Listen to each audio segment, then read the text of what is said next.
अभी हम अलग अलग परीक्षाओं के लिए अलग अलग पीटी लेते हैं। स्क्रीनिंग टेस्ट हम अलग अलग करके, जैसे हम लोग कंबाइंड सिविल सर्विसेज के लिए हम जैसे लेते हैं, जैसे 68 हुआ, 69 होगा। दूसरी तरफ हम CDPO के लिए भी अलग से पीटी लेते हैं। और भी कुछ परीक्षाएं हैं जिसके लिए हम पीटी लेते हैं, जिसका कि मोर और लेस पेपर सेम है। हम लोग public prosecutor, assistant public prosecutor का भी लेते हैं, तो उसका एक लॉ का थोड़ा सा अलग होता है, लेकिन बाकी सब पेपर सेम है। सरकार के साथ हम लोगों ने इस पर विचार विमर्श करके ये तय कर लिया है कि अब साल में एक बार कॉमन पीटी होगा। साल में एक बार कॉमन पीटी होगा। इसका मतलब ये हुआ कि 69th की जो परीक्षा होगी उसी में सम्मिलित हम करेंगे अन्य जो सिमिलर नेचर के जो एग्ज़ाम्स पीटी का हम कराते हैं, जैसे CDPO का मैंने आपको एक उदाहरण दिया, और भी है, वो सभी का एक ही साथ होगा, परीक्षा एक साथ होगा। पीटी रिजल्ट अलग अलग होगा, क्योंकि एक ही कैंडिडेट हो सकता है कि वो कंबाइंड सिविल के लिए भी हो और वो इसके लिए एक CDPO के लिए भी हो, तो रिजल्ट दोनों में अप्लाई कर रहा हो, दोनों के लिए अगर वो एलिजिबल है, दोनों में अप्लाई करेगा, वो टिक लगाएगा दोनों के लिए, तो उसका दोनों के लिए अलग अलग मेरिट लिस्ट बनेगा।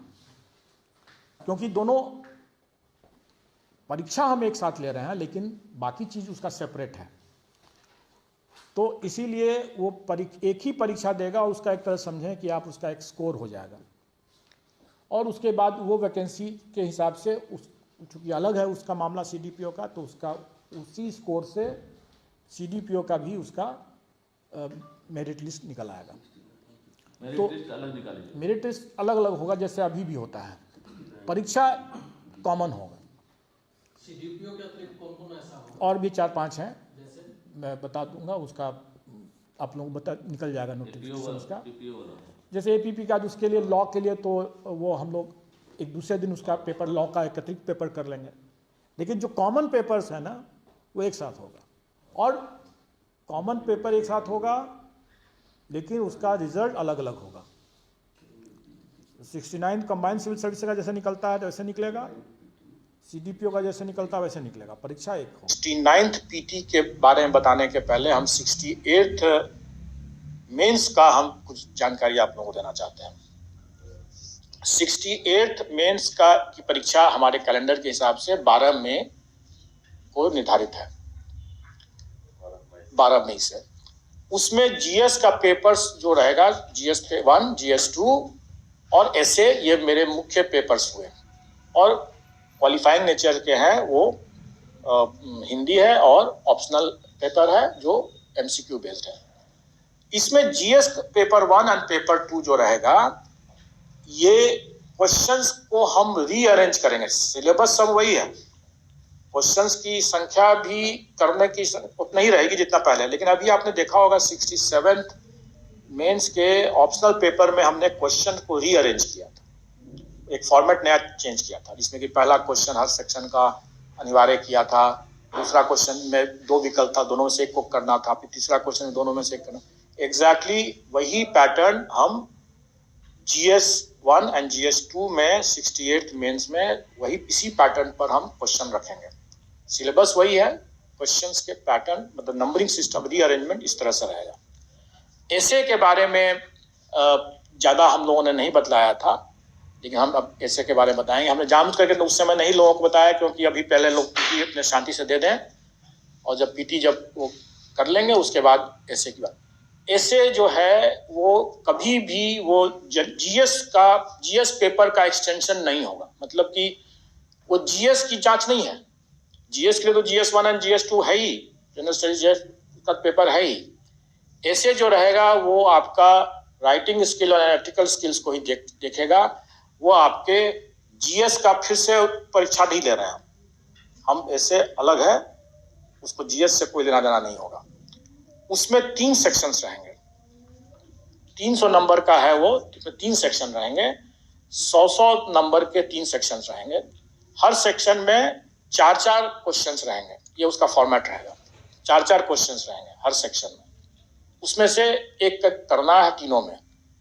उसमें 2 तो आप समझें कि जीएस नहीं है, तो आप सिलेबस उसका सेम है जो कहीं भी रहता है, सिलेबस में हम कोई एक्स्ट्रा नहीं कर रहे हैं, लेकिन उसके लिए मेरा मानना है कि उसके लिए आपको ऐसे न्यूट्रल टॉपिक्स दिए जाएंगे जिसमें कि आपके अपनी जो एनालिटिकल स्किल है, विश्लेषण की क्षमता है और आपकी जो लेखनी की जो क्षमता है, उसका ही आपका करना है। आपको कोई उसके लिए विशेष कहीं पढ़ना नहीं है, लेकिन आपको जरूर प्रैक्टिस जरूर करने की जरूरत पड़ेगी। पढ़ना ज्यादा नहीं है, आपको कोई भी चीज के बारे में अपना विचार जरूर रखना है। कोई भी चीज, छोटा छोटा चीज भी हो सकता है, कोई बड़ा चीज हो सकता है, फिलोसफिकल चीज हो सकता है, कुछ भी हो सकता है, कहावत हो सकता है, मुहावरा हो सकता है, उसका आप एनालिसिस कीजिए। चोर की दाढ़ी में तिनका, मान लें अगर ये एक सवाल है, तो कहने का मतलब है कि इसके लिए आप कोई किताब आपको पढ़ने की जरूरत नहीं। आप कितना आप इसको किस तरीके से आप लिखते हैं, कोई लिख सकता है उसको बहुत ह्यूमरस तरीके से लिख सकता है, कोई उसको फिलोसफिकली लिख सकता है, कोई कुछ और लिख सकता है। तो ये आपके लेखन की क्षमता और आपके विश्लेषण की क्षमता को आकलन है। और इसमें 4 ऑप्शन रहेंगे हर सेक्शन में और 100 नंबर के रहेंगे। तीसरा सेक्शन जो होगा वो थोड़ा बिहार ओरिएंटेड रहेगा, बिहार राज्य, बिहार से ओरिएंटेड होगा। उसमें कोई जरूरी नहीं है कि वो आपका, जिसे मैंने बताया कि जीएस का वो पेपर नहीं है। आपसे पूछा जा सकता है कि लिट्टी चोखा के बारे में आपको क्या कहना है, उसका मतलब कुछ भी इस तरह का चीज पूछा जा सकता है जो कि बिहारी लोगों को उसमें फायदा होगा। और ये उद्देश्य भी है कि उनको प्राथमिकता मिले, इसलिए उसमें वो बिहार ओरिएंटेड और बिहारी संस्कृति, बिहारी कला, बिहार के बारे में मतलब कुछ ऐसी बातें होंगी, कहावत, जो जिस पर कि वो आधारित होगा। आपका जनरल नॉलेज का वो टेस्ट नहीं होगा, लेकिन आपको बिहार के बारे में, बिहार के लोग जो रहेंगे वो उसको बखूबी समझेंगे और उसी तरह से रहेगा वो। उसमें खास करके उसके जो अगर हम मान लें कि कोई, हम सिर्फ उदाहरण दे रहे हैं, ऐसा नहीं कर रहे हैं कि यही क्वेश्चन रहेगा, हम खाली उदाहरण दे रहे हैं।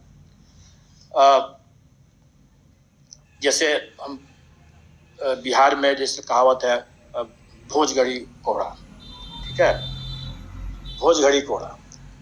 अब बिहारी जो लोग होंगे वो अच्छी तरह समझेंगे इसको, भोजगढ़ी कोहरा का क्या मतलब होता है। इसको अगर हम नॉन बिहारी अगर कोई बाहर से अगर आते हैं तो उनको थोड़ा कठिनाई होगी इसको समझने में।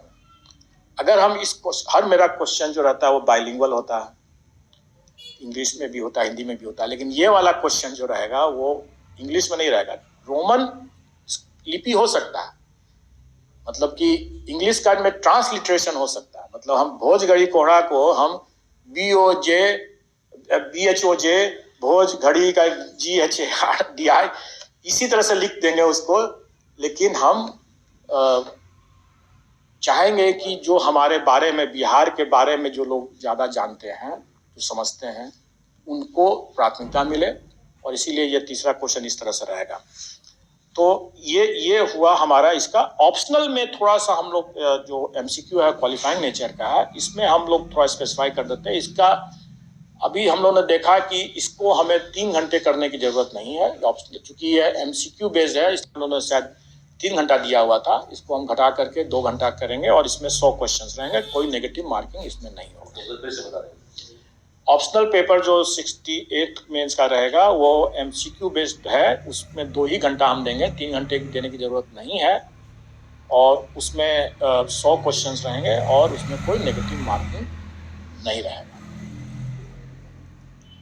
मेरा ये मानना है कि नहीं जुटेगा, नहीं, क्वालिफाइंग नेचर का है, इसलिए मेरा ये मानना है कि इसके लिए कोई, अगर कोई अपने BSc किया, BA किया, ग्रेजुएशन लेवल का जो भी पढ़ाई किया आगे किसी ने जिस विषय में, मेरा मानना है कि उसी विषय में वो अपना अगर लेता है, अपना चयन करता है उसका, तो उसको विशेष कुछ पढ़ने की जरूरत नहीं है। अगर उसने अपना पढ़ाई ग्रेजुएशन का सही ढंग से किया है तो वही पर्याप्त होना चाहिए। इसीलिए हम लोगों ने इसको थोड़ा इसी तरह से रखा है। अब ये बातें हो गई कि 68 मेंस में, अगर इसमें आप लोगों को कोई क्वेश्चन हो तो मैं बता दूं, क्लैरिफाई कर दूं, नहीं तो फिर इसके बाद मैं थोड़ा 67 मेंस के ये जो इसमें निबंध वाला है, हम्म, तीनों पेपर का 100 नंबर है। उसकी इवैल्यूएशन कर रहे हैं। तो नई तकनीक से हमें एक फ़ायदा ये जरूर हो रहा है कि हम एक तो कॉपी मेरा सील्ड है और सील्ड ही हालत में रहेगा, और स्कैन कॉपी पर हम इसका मूल्यांकन कर रहे हैं, और एक आदमी एक एग्जामिनर को एक क्वेश्चन उस तर्ज पर दे रहे हैं। तो उससे क्या फ़ायदा है कि कोई मॉडरेशन की जरूरत नहीं पड़ेगी, जिसकी चर्चा मैंने पहले भी किया है। लेकिन चूंकि कोई भी टेक्नोलॉजी जब हम जो इस्तेमाल करते हैं, जो कागज़ पर करने का जो लोग जिसे यूज टू हैं, उसको अगर स्क्रीन पर काम करना, माउस से काम करना, तो थोड़ा दिक्कत जरूर हो रही है। तो मैं भी समझता हूँ इस मामले में थोड़ा स्पीड उस तेजी से नहीं हो रहा है जिस तेजी से हम लोग चाहते थे, या जो हम लोगों ने कैलेंडर में जो जिस तरीके से दिया था। तो थोड़ा विलम्ब होगा उसका रिजल्ट निकालने में, मेंस का रिजल्ट करने में। लेकिन मैं उस गैप को, जो डिले को मैं कंपनसेट करने की कोशिश करूंगा। इंटरव्यू जो होगा उसमें नंबर ऑफ बोर्ड्स हम ज़्यादा रखेंगे, ताकि हमको इंटरव्यू में हम बचत कर लें समय का, और टोटल हम बाय एंड लार्ज जो हम लोगों ने अंतिम जो रिजल्ट